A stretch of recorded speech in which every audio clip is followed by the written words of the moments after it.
Tomorrow, the Department of Justice Inspector General Michael Horowitz will head to Capitol Hill as well.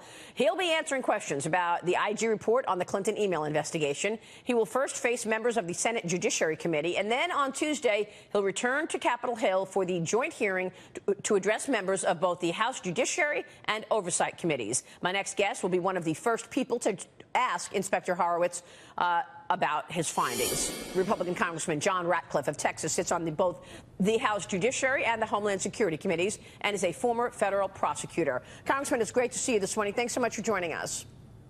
You bet. Thanks, Maria. And I know, Congressman, you've gone through the IG report. Do me a favor. Go through it for us. You've put it into three categories. Explain to our viewers what's most important in terms of this Inspector General report. Yeah, it's hard to break down 565 pages, but there are three main takeaways or categories for me. And the first one is the IG report really tells us that the problems at the FBI and the Department of Justice were more pervasive and problematic than any of us realized. The second thing is it sadly confirms that even though Hillary Clinton should have been charged with mishandling classified information, she was never really in danger of seeing that happen.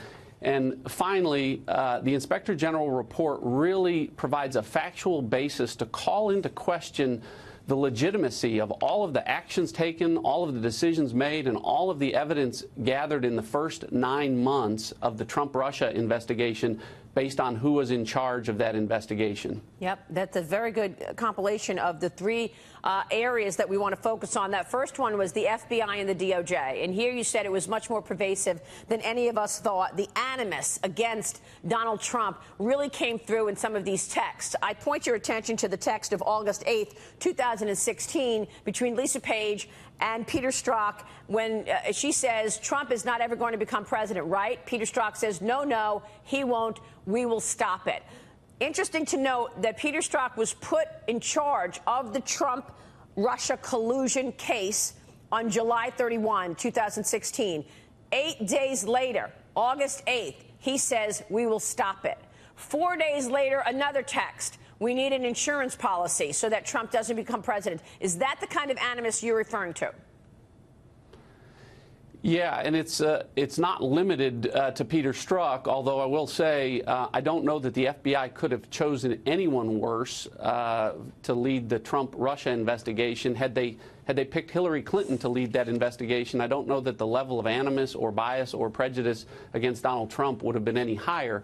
But the IG report tells us that it's Peter Strzok and it's Lisa Page, but it's also teams of agents and lawyers that are identified in this IG report, 5 of whom who have been referred to the Office of Professional Responsibility for their anti-Trump texts. And so really throughout the 565 pages of this report, Maria, on every page you find some evidence of political bias against Donald Trump.